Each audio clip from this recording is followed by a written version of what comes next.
It's November 30th, 2020. I'm sitting on this lovely, frosty Sunday evening, finishing up my playthrough of a strange Doro meets Enna RPG game known as Hylics. Somewhere amidst pastel mountain globs and poetry-spitting mannequins, I get a ping on my phone, a new message from the housemates group chat. Somebody has COVID. Oh shit.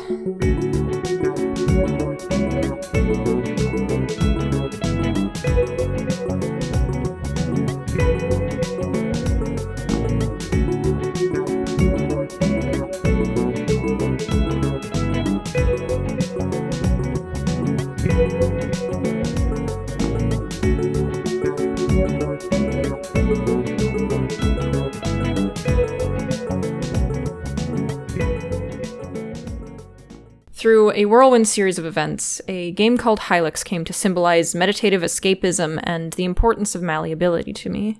Hylics is a short RPG maker game made by Mason Lindroth that came out in 2015. The gameplay is about what you'd expect from that description. It follows a crescent-headed being named Wayne as he collects his crew and fights Gibby, King of the Moon. The first entry had a rough and experimental feel, but it possessed a raw charm that made it easy to fall in love with and won over a cult following. 5 years later, in 2020, Hylics 2 was released. The sequel game was an immense evolution of the series. It now ran on Unity, adding in 3D platforming and sampling various styles of gameplay. Segments of the game feature first-person maze exploration, 2D arcade platforming, and bare-bones flight simulation. All the while, it keeps the bread-and-butter RPG formula at its core. The sequel is where I believe the series really came into its own, so assume I'm talking about Hylics 2 from now on, unless I specifically say Hylics 1.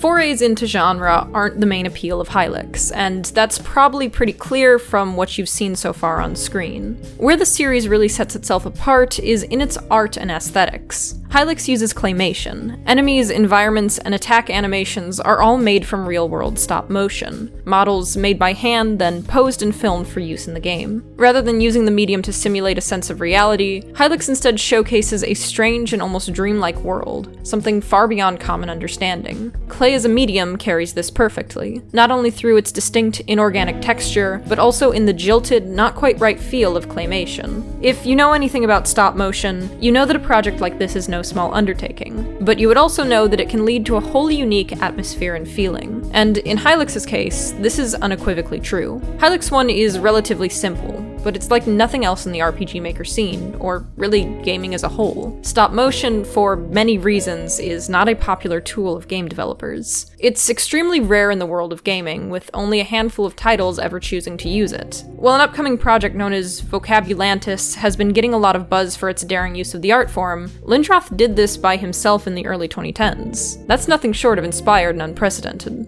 It's part of what makes Hylics feel to me like more of an art exhibit than a video game. Truly, it's both. And as much as I enjoy the gameplay, I find myself more interested in its artistic merits. But I want to briefly talk about a few mechanics so as to provide us with a bit of foundation and to highlight where the functions of the game intersect with the aesthetic experience, becoming art themselves. Both titles are RPGs, but they take some liberties and bend the format. For example, battles are finite in Hylics. There are no random encounters, and once you defeat an enemy, it's gone forever. Most notably, though, is the game's take on the death mechanic. In the standard setup, after losing a battle, failing a challenge, or dropping to 0 health, a fail state is triggered. You lose the game, and you have to try again. Generally, you'll be sent to the most recent save, or have to restart a section of the game. But in Hylics, there is no fail state. It's not that you can't lose, rather, losing just changes the direction of the game. When you die in Hylics, the game doesn't stop. You're treated to the iconic animation of Wayne's face melting, then you click accept, and you continue to the afterlife. Contrary to the RPG format, you never level up in Hylics. Stats can be adjusted by equipping items or armor, but you don't earn experience at the end of battles. Instead, you collect meat. Then, when you're in the afterlife, the meat is ground up, rewarding you and your party with a proportional increase in flesh, the health stat. This creates an interesting fold in the standard gameplay loop. Your main stat only ever increases after you lose a fight, so the time you go between each boost is dependent most on how well you adapt to the battles. And I say adapt because Hylics' battle system adopts the same off-kilter style as the rest of the game. They're turn-based fights where you choose from 4 actions: snap, gesture, thing, or guard. This is the standard fare renamed. Most of the combat is. But you'd be surprised how much of a difference that can make, especially when it comes to status conditions, which play an extremely prominent role in Hylics. Things like blinded or asleep are pretty easy to figure out, but don't worry, there's squeezed, which makes your attacks do pitiful garbage damage, or you can use Wayne's special to inflict dissolute, which reduces the target's power by 20% and damages flesh over the time, but apparently it also causes a single turn of deterioration, which there is no recorded explanation of anywhere. Personally, I like to equip Wayne with the cursed gloves to perma-inflict him with vulnerable and burning so I can gesture link mollusk to pass it on to all enemies. I follow this with Dedecimal and foaming the entire team as a means of damage control. I recount all this nonsense to demonstrate that Hylics isn't just a standard game wrapped in pretty graphics. It's a piece of art that commits to the bit and lets creative abstraction ooze across every pixel of its being. It also takes its own nonsense with a lighthearted sense of humor. Most of the stats in the first game are things like cooking and texture, and the first thing many players will do is find a burrito in the toilet. Oh, and of course, my favorite puzzle ends with the sudden message, "Something approacheth," before POV you are hit by a car. The casual, sudden humor meshes with the strange feel of the game and goes a long way to build a detached, relaxed tone. Atmosphere is the strongest aspect of the game, but jokes and mechanics are only a few stylistic flourishes. The main meat of Hylics' charisma is in the deeper aspects of style and presentation. I'm in a better situation than most when it comes to this pandemic. After graduating college into a bleak, disease-riddled world, I was lucky enough to land a job in COVID testing after just a few months of unemployment. One of the benefits that's come with that is unlimited access to testing for myself. As soon as I found out I'd been exposed, I was able to drive to work in my pajamas and drop off a sample. It was about 7 p.m. when I did so, and I spent the rest of the night holed up in my room, waiting to see if I'd get a call from my coworkers. The limbo I was in was by far the worst. I can't remember a single thing I said or did until morning. I only remember how it felt. I sat in a box of drywall. Schrodinger's cat granted the sentience to be aware of its plight. Hypotheticals brawled for dominion over my mind, kicking up a storm of hope and despair. It was, at the very least, a comfort that I wouldn't have to go to work in the morning. I awoke not to my ringtone, but to morning sun. About an hour prior, I had received my results in an email. I'd tested negative. As of 7 p.m. the previous day, I was clear of COVID. It was a relief, of course it was a relief, but it also meant the battle was far from over. I'd already resolved to do something if I tested negative. I wasn't going to sit placidly in a situation that could get me sick or worse. I booted up my computer, found a hotel close to my lab, and booked the next 2 nights. Then, I fit what I could of my life into a suitcase and a backpack, threw in a tote bag of various liquors, and I left. So we've established that Hylics is a video game that experiments with a variety of gameplay styles, finds its strength in aesthetics and art, but keeps the RPG format at its core. I've always been a big fan of RPG Maker games. I was granted the power of my own laptop at the age of 12, and I quickly fumbled through finding and downloading Yume Nikki. Every time I heard about a strange RPG, I would try to track it down, to mixed results. I may have owned a laptop, but that didn't really mean I knew how to use it. I played Pen Pals, Space Funeral, Wadanohara, and the ever-beloved Off. There was something so enthralling about them, a mesmerizing property that so easily transported me to a perfect flow state. Of course, there's a common thread here: horror. Horror might be the core conceit of the game, or just a pinch of seasoning to sharpen the overall flavor. The early 2010s were a veritable buffet of surreal, horror-driven indie RPGs. Their brief but delicious stint of fame is still fondly remembered. Look no further than modern games like Omori that attempt to replicate the dark and sometimes shocking style of the era. However, this micro-genre is very much a place and time sort of thing. New entries just don't hit like the classics. The evil reveals have all been done, and shocking pixelated terror tends to feel a little corny in the modern day. But there was something real there, in that ability to build tone and tension through such a simple medium. It's why I think the true inheritor of that era's legacy isn't any of the current creep cartridges, it's Hylics. And Hylics is not a horror game. Rather than chasing phantoms of a bygone trend, Hylics spends its time cultivating a unique sense of atmosphere. The world of Hylics is placid. Desaturated pink waves lazily lick land where everything looks soft. But not soft like fur, soft like rubber or skin. The terrain is sometimes bulbous and sometimes gaunt, but rarely does it fall between the two extremes. The colors are saturated yet drab, fantastical but never familiar. Everything is alien, a world of meat and clay that feels gently visceral. So tactile you could dig your fingers into it, all the while seeped in a sense of relaxed apathy. It's never dangerous, but it's never comfortable either. When you play Hylics, your body and mind become untethered from reality as you try to wrap yourself around the scene before you. You reach a flow state, but a pleasantly viscous one.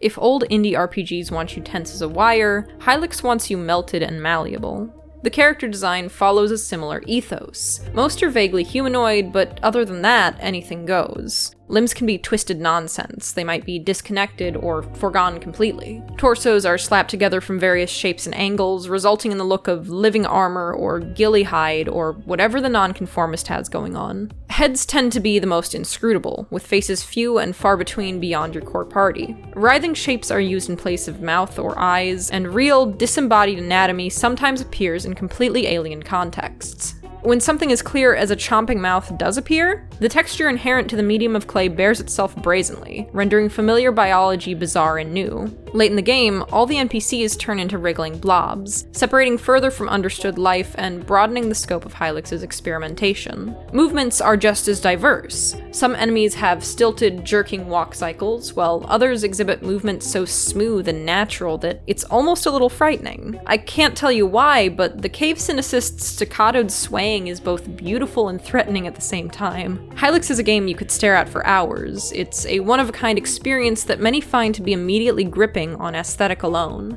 The charismatic designs of the main party help. Wayne at the helm is immediately memorable with his distinct moon-shaped head, overly casual attitude, and penchant for leather. The rest of the crew is just as eccentric. Samsnosa is a blue bruiser who wears a skull and poncho, Dedesmoln is a snail-headed scholar in elegant armor, and Pangorma is a fuzzy fight grandpa. They all refer to Pangorma as grandpa. Like all of them, because he's just old as shit. What's not to like? For what scant characterization there is, the designs lend an incredible amount of charisma that's deeply endeared these characters to thousands of people. Hylics' characters and its world strike a balance between crude and polished. Never predictable, but always extremely tactile, and often quite likable. It's a game carried by its art, and frankly, I wouldn't hesitate to call Lindroth a modern artistic genius. The hotel room had a giant bed and a big shower with a sliding glass door. It was a standard hotel, but it still felt a bit luxurious, almost like I was taking a vacation. Of course, the truth was I just fled home and I couldn't go back, nor did I know when I'd be able to, and I didn't know where I'd be going after my reservation was up. The absurdity of it all only increased when I poured myself a drink, turned on the TV, and the first thing I saw was Cats 2019. I was going to be confined here for at least another day. I dropped off a second test, as I couldn't go back to work until I'd gotten 2 negatives. Why go back to work amidst a shitstorm, you ask? Structure is good for me, and I don't like to stew alone in my thoughts, and money is more than a little helpful in a pinch. I'll be honest though, I was currently in the middle of trying to get promoted, and 2 weeks out of the game would put me behind the curve. Blah blah capitalism brain rot aside, I do take pride in what I do, and it's kind of an important job. With time to burn in an unfamiliar space, I opened up my laptop and proceeded to do what I do most nights. I hopped on Discord and streamed a video game to some friends. The game was, of course, Hylics 2. I'd liked the first, but this one was so much better right from the get-go. It didn't run perfectly on my shoddy old laptop, and my button inputs got kind of muddled during platforming, but I didn't really mind. It was overwhelming. Bright blues and pinks, enemies dancing in hypnotic patterns, a universe that followed logic detached from our own. It was all backed by music that hit a diverse range. Sometimes it felt post-punk, sometimes it was atmospheric rock, sometimes it broke away from the familiar bounds of melody and rhythm and became something akin to space-age Toytronica. But it was never too energetic, always languid and blasé. The game wasn't just fun, it was relaxing. But it wasn't just relaxing, it was mesmerizing. It invoked a balmy state of focus, one that was never terribly intense, but all-encompassing nonetheless. Playing it felt like an out-of-body experience, one so whole and strong that a friend I was streaming to was lulled to sleep at his desk by the swaying cycles and gentle swells of Xeno Arcadia. For a little bit, I wasn't in that absurd hotel room. I was in New Moldal, or an airship, or a spongy arcade game. I hadn't expected it, but it was exactly what I needed.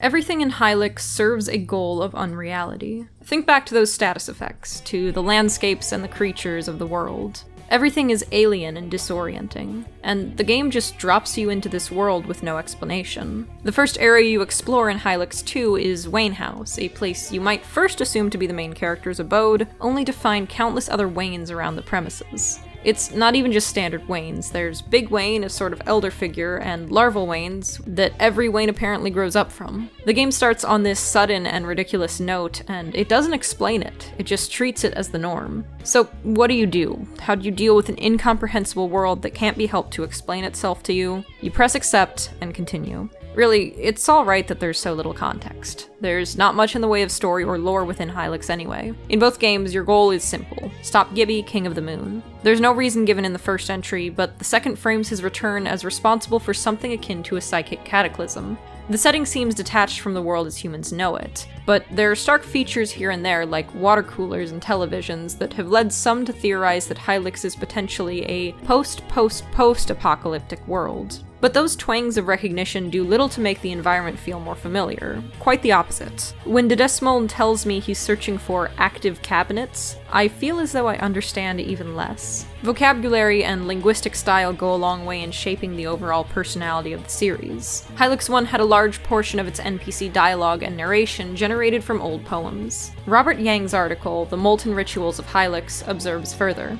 The randomly generated dialogue text both exposes the emptiness of most RPG NPC dialogue while simultaneously showing how much better and more poetic it can be. And poetic it is. The dialogue may seldom make sense, but rather than meaning, it imparts a sense of atmosphere. It's a flourish that stays with you rather than fading into the background like most RPG text boxes. Even when the random generation is dropped in Hylics 2, the dialogue is still rendered in a unique and confusing way. Characters speak in stilted prose, using words and phrases that don't come up in common conversation. Wayne doesn't say, "You can't revive Gibby, we're gonna kick your ass." He says, "Reconstitution is prescribed, prepare your gloves." It skirts just above nonsense. There's logic to it, meaning, but it's muddled, like reading a scientific paper when you know none of the jargon. But as time goes on and you're sucked further into the dream, there's an immersion effect. Naturally, you begin to catch on, and by the end of the game you can understand the sentiments expressed even when the words are still foreign to you. The same goes for battle terminology. Foamed and dissolute eventually means something. It's not straightforward, but if you accept it and continue, with time and experience you'll understand. Even the name itself, Hylics, bears meaning. To you, it's a game, an art piece you've had the pleasure of interacting with, the home of Wayne Hylics himself. But there's a greater plurality to it. It's clear that Lindroth is a bit of an auteur. Surely he meant to infuse this name with deeper significance. Hylics comes from the Greek hylikos, meaning material or physical matter. It's often set in a trifecta alongside, or in some cases below, intellect and spirit. So in other words, Hylics can be considered the body portion of mind, body, and soul. Both definitions make a lot of sense in the context of the game. Clay is about as of the earth, the material, as it gets. Human bodies were said to have been made from clay in mythology across the world. The entire game is a parade of creatures, notable most for their enigmatic and fascinating forms, the raw physicality and weight of their various movements. Hylics is damn near a description.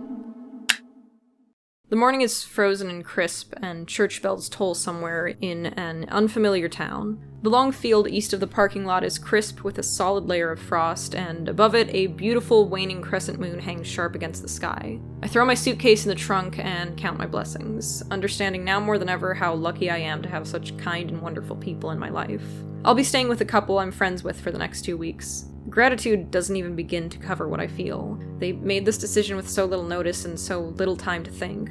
We plan to stay distanced and wear masks around each other for the remainder of the week. After I have 2 more negative results, we're able to drop this, and under such strange circumstances, I get to hang out with some dear friends of mine that I haven't seen in almost a year. I continue my playthrough of Hylics and end up introducing these friends to it as well. And so that's how I find myself curled up on a love sack in a basement lit lavender with fairy lights. My friends are on the couch nearby, playing Hylics on a projector while their pet rabbit bounds around the room. It's comfortable and peaceful, and despite the looming unknowns and the stress, I'm so happy to be there. Ask me even a week before, and I couldn't have fathomed it. Reality takes so many sharp turns, bouncing me like a pinball from one life to another, skirting on the edges of game over, only to hit me with a Hail Mary when I feel lost. I had ended up there by riding out the whims of fate, refusing to hesitate or give up, by striving to accept and continue rolling along. That, and of course a lot of help from friends.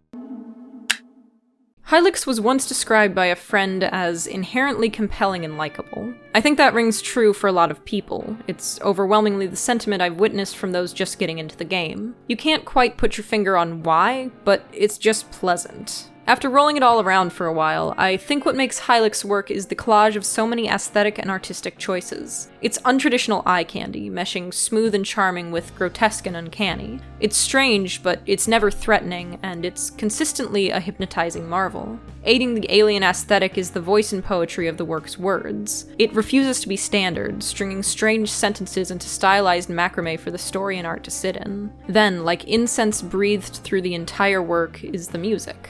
The soundtrack of Hylics 1 was made alone by Lindroth, and it's a very stripped down and simple collection. Oftentimes the tracks will feature only one or two instruments and occasional hanging notes of silence. It lends to a very lonely feeling, and when mixed with the initial game, rises into a tone of quiet ambivalence. It's almost saying to us, this world is what it is, no big deal. The basis set here would not only be built off of, but evolved when Lindroth brought on Chuck Salamone to act as the main composer for Hylics 2. This collaboration illuminated the work, adding a layer of shine that exemplified the game's best aspects. Overall, Hylics 2 has a soundtrack that feels more full. It's still mellow, but now it's ditched the pervasive feeling of lethargy. Wayne and the gang have returned. They're fit with leather duds that feel so natural and cool against the crunchy guitar riffs of Them's Fightin' Words, the normal battle theme. But you could just as easily imagine the now-established crew kicking back to prevailing westerlies. Everything just jives together so perfectly. There's a sense of progression. The game is new, but you already know what's up, and so does the party. This time it feels like you and your team have this wacky bullshit on lockdown, and slaying Gibby is just the daily grind. And of course, this is in no small part due to the retention of that just plain weird aspect Hylics wears so well. Salamone clearly wasn't afraid to lean into the Hylics 1 vibe and get experimental. The very first thing you hear, aptly named Title, sounds like a mashup of melody and machine malfunction. There's New Moldal, which starts out as a fairly simple acoustic guitar piece, and then splits right down the middle into something that's more noise than music. But don't misunderstand, there's music that's downright funky alongside the stranger pieces. How can I talk about Hylics without mentioning that part of Xeno Arcadia?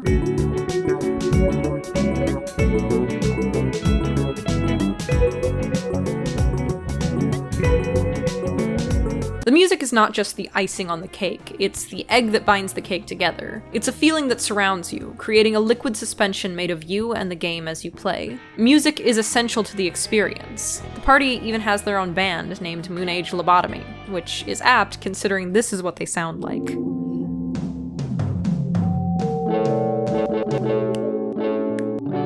The most recent addition to the Hylics series was an EP sharing the band's name that released in September of 2021, as I was writing this video. Lindroth and Salamone collaborated on 4 tracks, each acting as a theme song for the main cast. It features a curio cabinet of odd instruments, including a theremin, lightning sound effects made by Lindroth, and the trash flute that Salamone found in his garage after moving.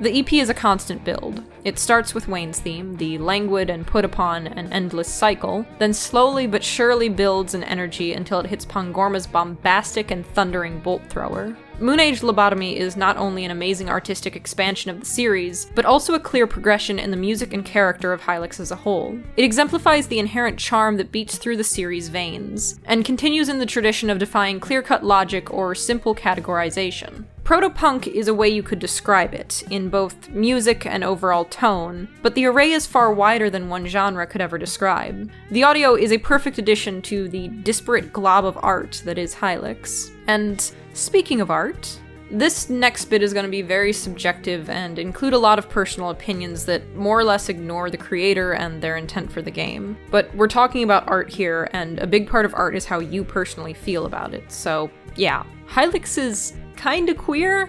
I know, it's not explicitly there in the text. The characters never so much as glance at being more than comrades. And yet...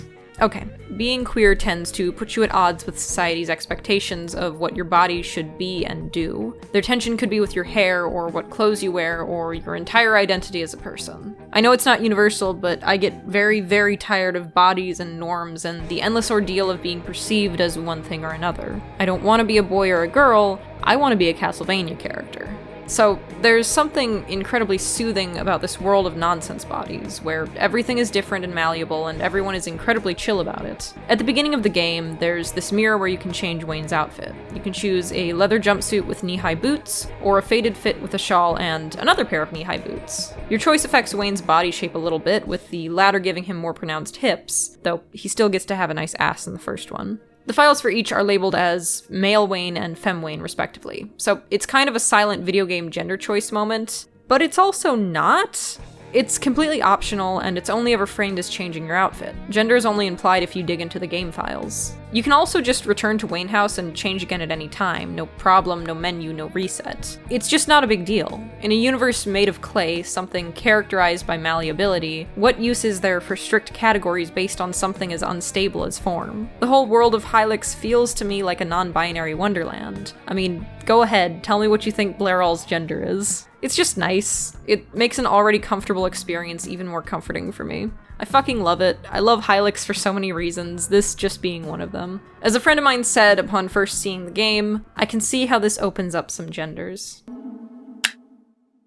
Eventually, I reached the end of Hylics 2. I was seated at a little wooden desk at my friend's guest room, wrapped in a kigu and a blanket, and with a perfect view of a snow-frosted city. Fancy Meat Computer, the final boss's theme, and one of the most energetic tracks of the game wouldn't leave my playlist for a few days after that. In fact, quite a few would stick around for a bit. Prevailing Westerlies became my alarm, and at one point I think I spent a solid 4 hours in the lab listening to Xeno Arcadia. Days toiled by, and I dove into fanworks. There was so much lovely work from people who enjoyed the game and its eccentricities as much as I did.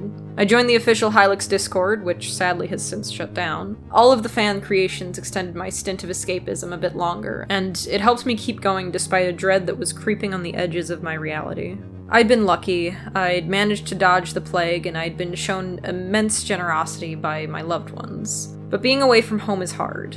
Living out of a suitcase is hard. Living in a state of flux like that really isn't easy on the mental health. And at 2 weeks in, I woke up and I rolled into one of the top 10 depressive episodes of my adult life. I spent the majority of the day napping on an inflatable mattress and scrolling through the Hylics tag on Tumblr. Despite everything, despite how low I felt, the game still brought me some comfort, just a little bit of joy.